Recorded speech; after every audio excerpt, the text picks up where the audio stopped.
7개의 표적이 있다라고 그랬죠. 그냥 기적이라고 하지 않고 표적이라는 명칭을 사용해서 7개의 표적이 있다 이렇게 말합니다. 그걸 요한복음의 7대 표적이다 이렇게 부르고 있어요. 우리가 지금까지 몇 개의 표적 묵상했는지 아십니까?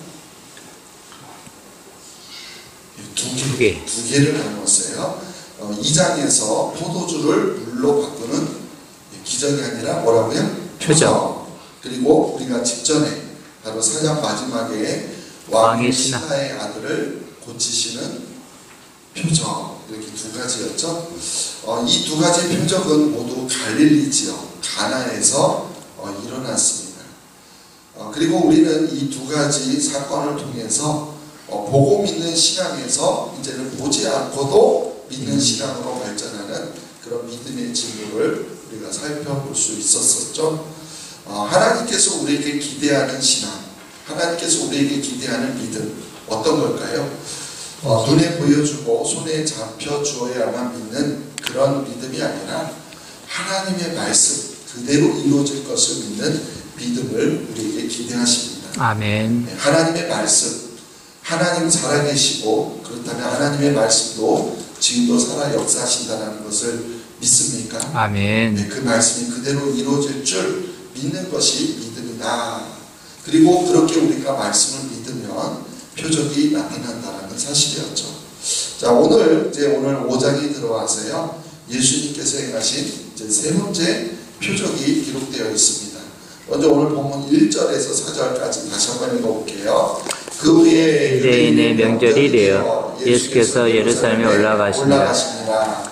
예루살렘에 있는 양문 곁에 히브리 말로 베데스다라는 곳이 있는데 거기 행각 5이 있고 그 안에 많은 병자, 맹인, 다리 저는 사람, 혈기 많은 사람들이 누워 물의 움직임을 기다리니 이는 천사가 가끔 못에 내려와 물을 움직이게 하는데 움직인 후에 먼저 들어가는 자는 어떤 병에 걸렸든지 낫게 되밀어라.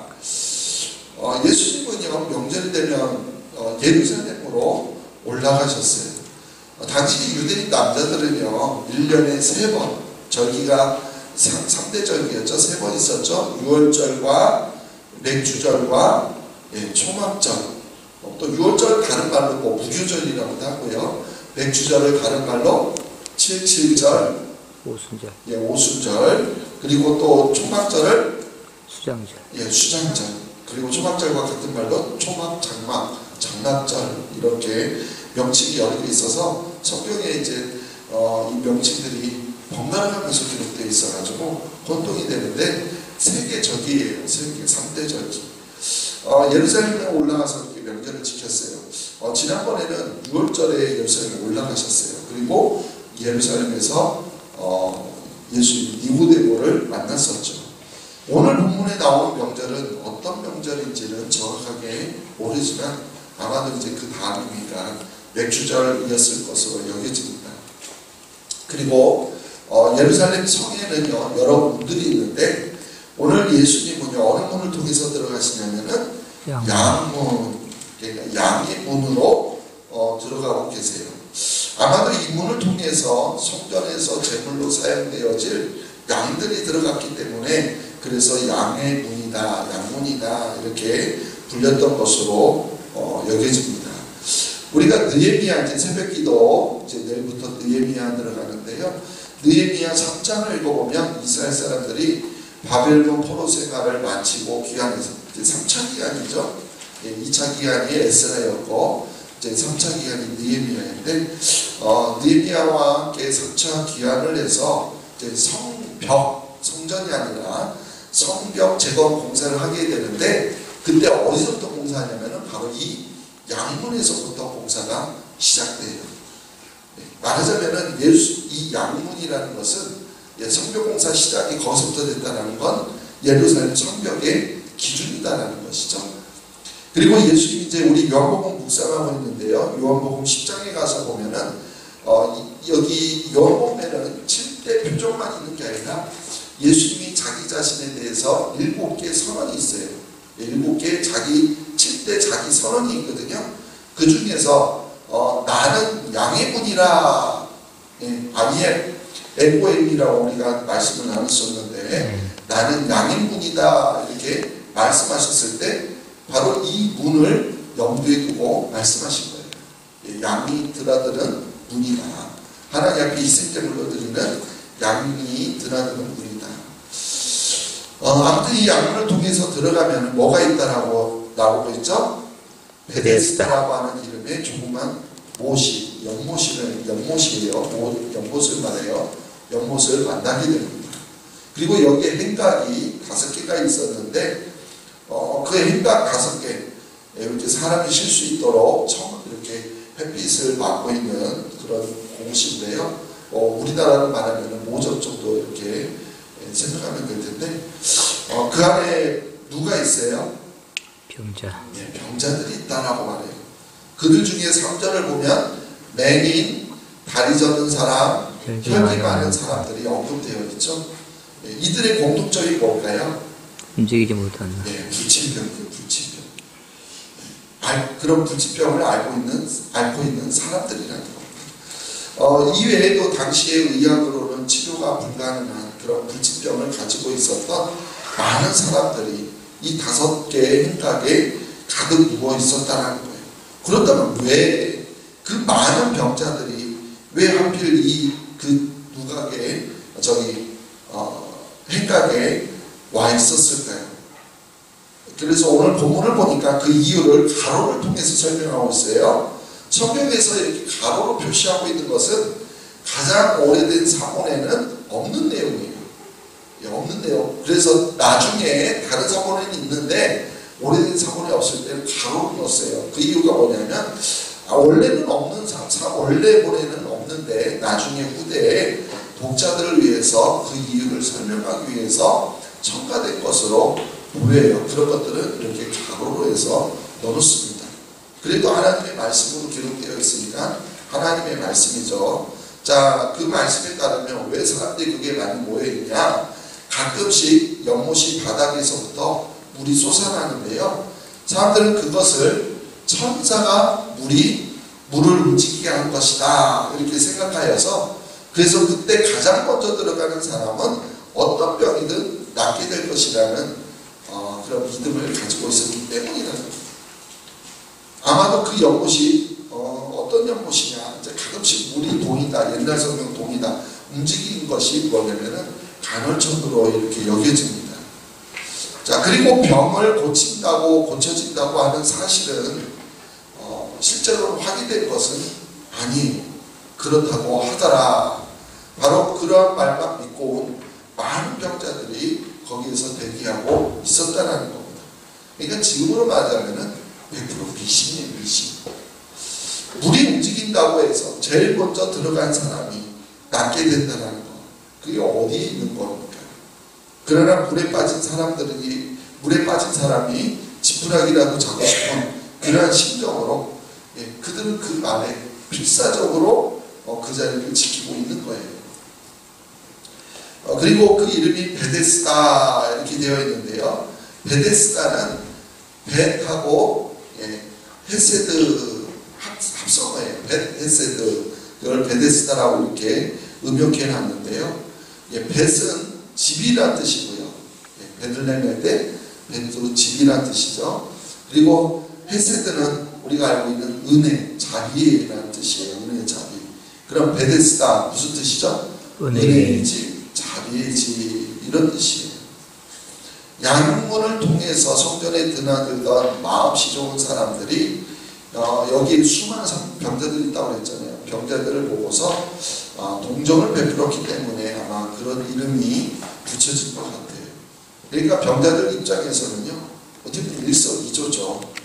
사람들에게 구걸을 해서 먹고 살아가기도 하고, 또 재수가 좋으면 그 연못에 들어가서 몸이 낫는다라고 생각하고 있는 거죠. 그렇게 고칠 수 있다라고 생각하니까 일석이조인 거예요.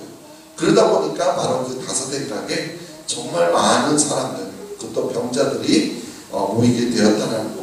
어떻게 보면 자연스러운 일이죠. 자, 그러나 말은요, 사실 자비의 집이지만 실상은요, 자비가 없는 곳이에요. 한번 상상해 보세요. 어쩌다가 물이 움직이라도 했다면은 어떻게 했습니까? 그 수많은 사람들이 너도나도 다 들어가겠다고 아우성거렸을까요? 아우성거리지 않겠습니다. 남들보다 조금이라도 늦게 들어가면 병이 낫지 않는데 체면이나 양보심 이런 것들이 어디 있겠습니까? 먼저 왔으니까 아니면 남들보다 더 심한 병을 앓고 있으니까 그것 때문에 먼저 들어갈 순서나 자격이 주어지는 것 아니에요. 한 명만 낫는다고 그들은 생각했기 때문에 가장 먼저 들어간 사람만 낫는다고 생각했기 때문에 무조건 먼저 들어가려고 피 터지게 싸웠다는 거죠. 또 그렇게 들어간 사람이 문자고. 그래서 거기에 모인 사람들은요, 서로 어떻게 해서든지 다른 사람을 짓밟고 올라가야 할 그런 경쟁의 상대제였다는 거예요. 자비를 베풀면서 이렇게 돌봐야 할 대상이 아니었다는 겁니다. 그러니까 베데스다, 자비의 집, 실상은 뭐예요? 오히려 무자비의 집이다라는 거예요. 그런데요, 생각해보면은 이런 베데스다 연못의 상황은요, 어쩌면 이 세상의 축소판이기도 합니다. 사람들은요, 제각기 우리는 모두 다 심각한 병을 가지고 있다는 거예요. 그것이 육신적인 병이라든지 아니면 정신적인 병이든지 아니면 인간관계의 문제든지 아니면 경제적인 문제든지 누구나 나름대로 문제를 가지고 살아간다는 거예요. 그 중에 가장 큰 병은요, 죄라고 하는 병이죠. 죄. 사람들은 문제를 해결하기 위해서 미신적인 믿음주의에서 모여듭니다. 어떤 우리가 갖고 있는 문제를 해결하기 위해서 뭐가 어디서 뭐 했더라, 무슨 일이 있더라 하면 그걸 위해서 사람들이 모여들죠. 무슨 하면 괜찮을 거라고 그래서 해보기도요. 또 정화수 떠다 놓고 천지신명께 기도도 올려봅니다. 속는 줄 알면서도 점을 쳐보기도 하고 그렇게 한다는 거예요. 그런다고 해결됩니까? 전혀 해결되지 않죠. 그렇지만 따로 마땅히 기댈 데도 없어요. 그래서 거기서 죽치고 있다라는 겁니다. 거기에는요, 사랑도 없고 자비도 없어요. 약육강식, 적자생존, 그런 원칙은 존재하고 있다는 거죠. 그래서 남들보다 먼저 들어가는 게 최고이고 남들보다 높이 올라가는 것이 성공이다. 이렇게 여기면 우리가 이 세상을 살아가고 있지 않습니까? 뭐로 가더라도 서울만 가면 된다고 수단과 방법을 가리지 않는다는 거예요. 그러다 보니까 양심이나 또 그런 자비심 같은 것은요, 오히려 사치품이라는 것이죠. 타이틀은 그럴듯한데 속을 들여다보면 그 이름과 정반대의 모습으로 살아가고 있는 것이 바로 이 세상의 모습이라는 거예요. 재밌는 사실은요, 이 베데스다 연못이 어디에 가까이 있어요? 어디 안에 있어요? 양문 안에. 그러니까 예루살렘 성전 매우 가까이에 있었다라는 거예요.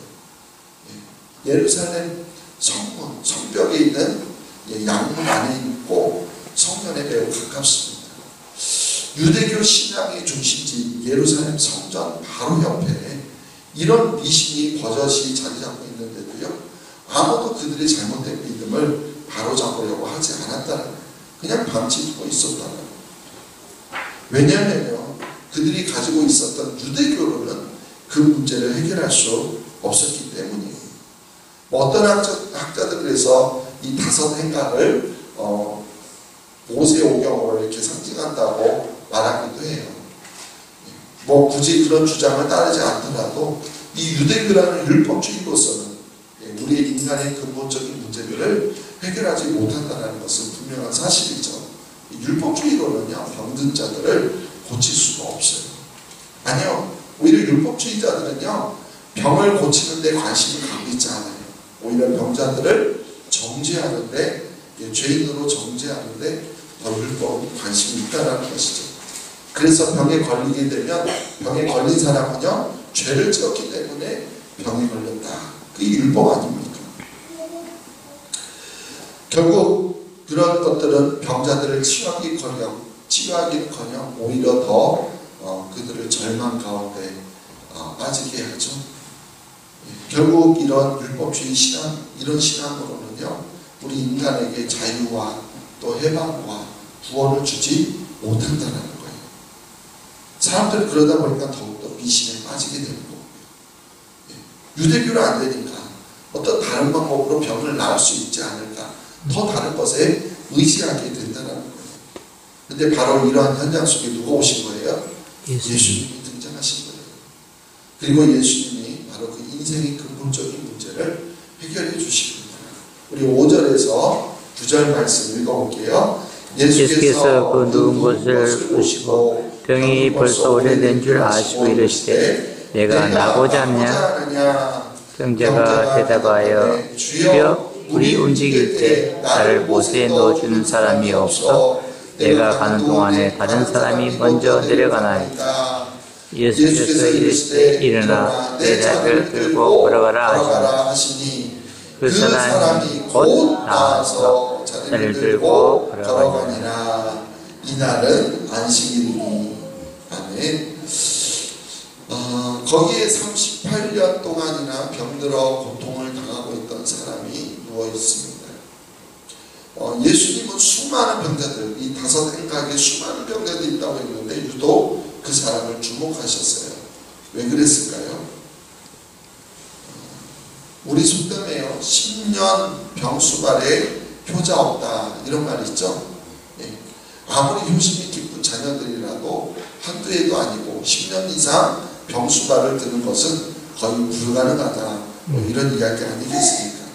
10년도 그런데 하물며 이 38년 동안이나 병들어 있었으니 그 사람 곁에 가족이 남아 있었을까요?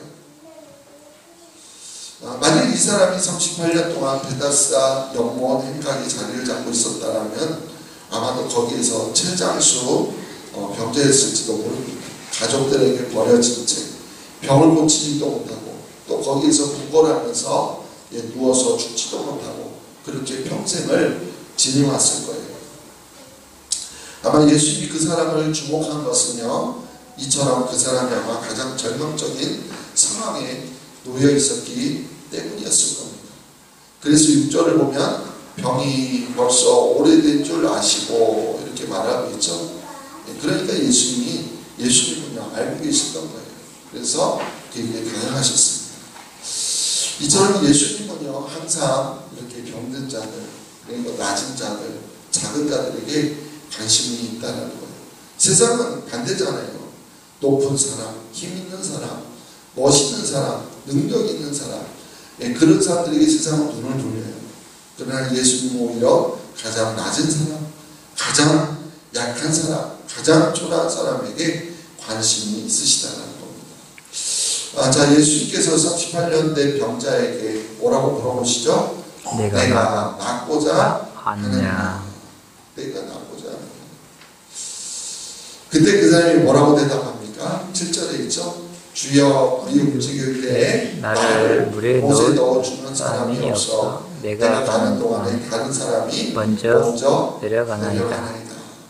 여러분 한번 이 대화를 곰곰이 한번 묵상해 보세요. 참 의미심장합니다. 예수님의 질문은 뭐였어요? 내가 낫고자 하느냐? 예수님이 말씀하셨거든요. 이 병자는요 나올 수 있는 방법은 딱 하나로 알고 있어요. 그 병자가 나올 수 있는 방법 하나는 뭐예요? 그 연못에 물이 움직일 때 들어가는 거. 그것만이 자기 병을 나을 수 있다고 생각합니다. 세상에 낫고 싶지 않은 병자가 어디 있습니까? 그것도 그렇지만 이제 그런 병이 한두 달, 뭐 1년, 2년 알았을 때 이야기지. 그러나 이제 만약에 10년, 20년이 지나서 아마 38년 동안이나 이렇게 고질병을 알아온 사람이라면 어쩌면은 자포자기 했을 수도 있어요. 그러니까 이야기가 달라질 수도 있어요. 그런 자에게 예수님이 네가 낫고자 하느냐라고 물으셨어요. 뭐 지금에 와서야 병이 나으면 무슨 소용이 있겠냐? 그렇잖아요. 나이도 거의 이제 38년이나 알았으면 나이도 많고 이제 얼마나 살 날이 있을지 그것도 모르잖아요. 그냥 그렇게 살다가 죽을 수도 있겠다 그렇게 생각하실지도 모르겠는데 그런데도 예수님이 낫고자 하느냐, 낫고 싶냐 이렇게 물어봤을 때 그는 그렇게 대답했다는 거예요. 예수님이 낫고 싶느냐 물어본 것은 아직도 낫기를 원하느냐 아직도 병이 낫고자 하는 간절한 마음, 간절한 소원이 있느냐 묻는 거죠. 여기에 이제 이 병자가 대답한 게 바로 그거예요. 분명히 그가 알고 있는 방법은 잘못된 방법이지만 결국 이 말은 뭡니까? 낫고자 하는 소원이 있었다라는 거예요. 그래서 아직까지도 베데스다 연못 근처에 그 행각에 머물러 있는 거 아닙니까? 물이 어떻게 동이게 되면, 움직이게 되면 그때라도 어떻게 들어가서 낫고자 하는 마음이 있으니까 그런 그곳에 계속 있었던 거 아닙니까? 고치고는 싶은데 자기 몸은 말을 듣지 않고 또 그렇다고 옆에 도와줄 사람들도 없고 가족들도 없고 대만 거기에다가 사람들마다 다 자기가 먼저 들어가려고 하지 아무도 자기에게 양보하지도 않고 그럼에도 불구하고 지금 어떻다는 거예요? 병을 고치고 싶다는 거예요. 38년 동안 그랬다고 하면 포기할 만하지 않아요? 먼저 들어가지 못하잖아요. 다른 사람보다. 한두 번이어야죠. 그렇게 10번 이상 만약에 계속 못 들어간다 하면 포기할 만하잖아요. 그런데도 38년 동안 오래됐다고 했으니까 포기하지 않고 계속 있었다는 거예요. 바로 예수님이 그 중심을 헤아리신 거예요. 물론 이 사람이 가지고 있는 믿음 잘못된 거라고 했죠. 아까 말한 표현을 사용하자면 미신을 믿을 거예요. 제대로 된 믿음이 아니에요. 그러나 그 병을 고치기 위해서라면 어떤 것이라도 할 준비가 되어 있는 그런 사람인 것을 예수님이 보신 거예요. 그래서 그것을 다시 한번 확인한 예수님 뭐라고 말씀하시죠? 일어나 내 자리를 들고 걸어가라. 만약에요 보통 사람들 같으면 이 말을 들으면 어떤 생각이 들었을까요? 아마 농담이거나 놀리는 말로 그렇게 생각했을지 모릅니다. 한두 해도 아니고 지금 몇 년이라고요? 38년 40년 가까운 인생. 그렇게 병들어 누워있어서 혼자 일어나기도 힘버거운데 그런데 지금 뭐라고 말한다고요? 일어나서 자리를 들고 걸어가라. 아마도 누구든지 그 정도 38년 병을 앓았던 사람이라면 믿지 못했을 거예요. 그리고 이 사람도 병이 나올 수 있는 방법 유일한 거 뭐로 알고 있었다고요? 물이 동할 때 움직일 때 들어가는 거 그것만 알고 있었다는 거예요. 자, 그런데 어떤 일이 벌어졌습니까? 예수님이 내 자리를 들고 걸어가라. 일어나 내 자리를 들고 걸어가라. 오늘 본문에는 기록되지 않았지만 이 병자는요 예수님의 말씀에 순종했습니까? 안 했습니까? 했습니다. 한 거예요. 했어요. 그 사람이 그 다음에 뭐라고 말해요? 곧 나와서 자리를 들고 걸어가니라. 아멘. 아멘. 여기서 이 곧이라는 말을 한번 여러분 주목해 보세요. 주님의 말씀과 그리고 그 말씀의 성취 사이에 바로 이 곧이 있습니다. 내 자리를 들고 걸어가라 하신 말씀에 순종하여 움직였더니 곧 38년 된 병자가 자리를 들고 걸어가게 되었던 겁니다. 요한복음 앞에 우리 직전에 나눴던 말씀 상상했어요. 왕의 신하가 예수님께서 내려가라 내 아들이 살았다라는 말씀에 이 왕의 신하가 순종하죠. 집으로 내려가던 바로 그 순간에 가버나움에 있던 아들의 병이 고쳐지지 않았습니까? 태초에 하나님께서요 정지를 창조하실 때 빛이 있으라 하시니까 빛이 있어요? 생겼어요? 안 생겼어요? 생겼습니다. 생겼어요. 내 아들이 살았다 말했을 때 살았고요. 그리고 내 자리를 일어나 내 자리를 들고 걸어가라. 그 말했을 때 그 사람이 믿었을 때 곧 나와서 자리를 들고 걸어갔다 이렇게 말해요. 이와 같이 주님의 말씀은요 곧 현실이라는 거예요. 아멘. 이것은 오직 하나님만이 하실 수 있는 일입니다. 아멘. 그리고 믿음이라는 것은요 바로 이것을 믿는 거예요. 아멘. 하나님의 말씀이 현실이라는 것을 믿고서 그리고 그 말씀에 따라 순종하는 것이 그것이 믿음입니다. 아멘. 사람들은요 이 믿음이 없기 때문에 무엇인가 계속 보여달라 내 손에 무엇인가 쥐어달라고 요구하고 있는 거예요. 그러나 우리에게 이 믿음만 있다면 말씀에 우리는 즉각적으로 순종하게 되는 겁니다. 아멘. 그리고 우리가 믿게 될 때 표적이 나타나게 되는 거예요. 아멘. 그렇습니다. 우리가 사실 내 맘대로 되지 않잖아요. 우리가 이 세상을 살아갈 때 때로는요 절망적일 때도 있어요. 희망을 꺾어버리고 자포자기 하고 싶을 때도 있어요. 아무리 노력해도 안 되는 것 같고 마지막으로 신라 같은 기적이 일어나기를 바라지만 그것마저도 나와 상관이 없는 것처럼 보일 때가 있어요. 그러나 그때도요 희망을 버리지 마시기 바랍니다. 왜냐하면요 말씀하시는 예수님이 우리에게 있기 때문이에요. 아멘. 예수님이 그런 38년 병자에게 찾아가셨던 것처럼 우리를 향해서 다가오십니다. 아멘. 가장 낮은 자리에 가장 절박한 그 순간에 있는 그런 우리에게 다가오신다는 거예요.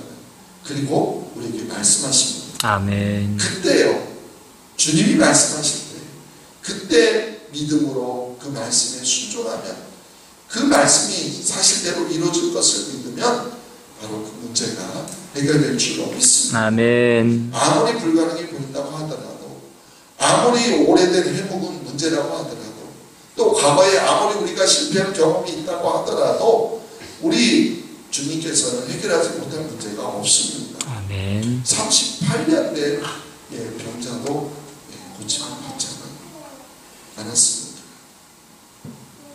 여기에서 중요한 것은요 주님의 말씀에 바로 순종하는 거예요. 아멘. 그 말씀이 이루어지는 것을 믿는 거예요. 어떤 말씀을 하셔도 그대로 따르는 겁니다. 그리고 그것이 바로 믿음이에요. 그리고 그렇게 믿을 때 반드시 표적이 나타난다는 사실입니다. 아멘. 그리고 우리는 바로 이 믿음으로요 거듭났고 우리는 이 믿음으로써 죄의 문제가 해결되었고 우리는 이 믿음으로 우리는 천국에 가는 겁니다. 아멘. 여러분 거듭난 거 어떻게 아세요? 우리 죄사함 받은 거 어떻게 아세요? 우리가 천국에 간 거 어떻게 아세요? 말씀을 믿었기 때문에 아멘. 거잖아요. 아멘. 바로 이것을 위해서 하나님의 아들이신 예수님이 사람의 몸을 입고 이 땅에 태어나셨어요. 말씀이 육신이 되셨어요. 아멘. 다른 사람이 아니라 우리를 위해서 바로 나를 위해서 나를 거듭나게 하시고 나의 죄를 사해 주시고 문제를 해결해 주시고 또 나를 정확히 가게 해주시기 위해서 하늘 보좌 버리시고 나 거쳐난 인간의 몸으로 오셨다는 거예요. 아멘. 그리고 그 주님이 우리에게 다가오셔서 말씀하십니다.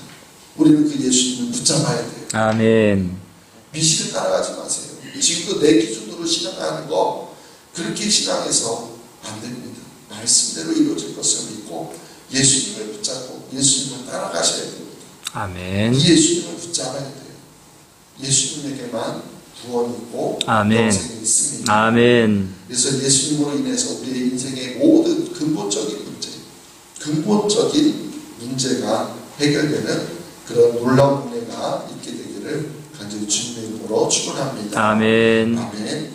하나님 아버지 감사합니다. 38년 된 병자가 예수님을 만남으로 그 병을 고침을 받고 자리를 일어나 걸어갔던 것처럼 우리의 인생에 해결되지 못할 문제가 없을 줄 믿습니다. 아멘. 문제는 우리가 그 말씀을 믿느냐 바로 그 차이인 줄로 믿습니다. 아멘. 우리의 방법대로 38년 동안 믿었던 그 사람처럼 우리의 방법대로 믿는 것이 아니라 하나님의 말씀은 사실이며 현실이며 그대로 이루어진다는 사실을 우리가 믿을 때 우리의 삶 가운데 놀라운 표적이 나타나게 될 줄로 믿습니다. 아멘. 예수님이 말씀하신 표적, 우리 눈에 보여야만 믿는 신앙에서 이제는 우리 눈에 보이지 않아도 우리 손에 쥐어지는 것이 없어도 하나님의 말씀은 그대로 이루어진다는 사실을 우리가 믿고 그 믿음을 통해서 우리의 삶 가운데 날마다 놀라운 은혜를 경험하며 살아갈 수 있는 저희들 되게 하여 주시옵소서. 아멘. 우리의 육신의 질병도 말씀으로 치유가 하여 주시고 아멘. 우리의 마음의 병도 말씀으로 회복되게 하여 주시고 아멘. 전격적인 치유를 통하여 예수님으로 인하여 날마다 승리하는 삶을 살아갈 수 있는 저희 모두가 되길 소망합니다. 아멘. 우리의 인생 38년 된 병자처럼 살아가고 있는 모습이 아닌지 내 방법대로 내 뜻대로 구하고 또한 여전히 내 방법대로 치료되길 원하고 있지는 않았는지 돌아보게 하여 주시고 모든 방법 다 내려놓고 하나님의 말씀대로 믿음으로써 우리의 삶 가운데 진정한 치유의 역사가 나타나게 하여 주시옵소서. 아멘. 또한 그 치유의 역사를 통하여 예수님으로부터 진정한 생명의 역사가 또한 있기를 원합니다. 아멘. 정말 우리의 삶 가운데 예수님을 믿고 구원받아 죄 문제가 해결되고 천국에 갔다라는 그 놀라운 진리를 사실로 믿고 오늘도 그 진리 가운데 승리하며 살아갈 수 있는 저희 모두가 되게 도와주시옵소서. 아멘. 감사합니다. 예수님의 이름으로 기도합니다.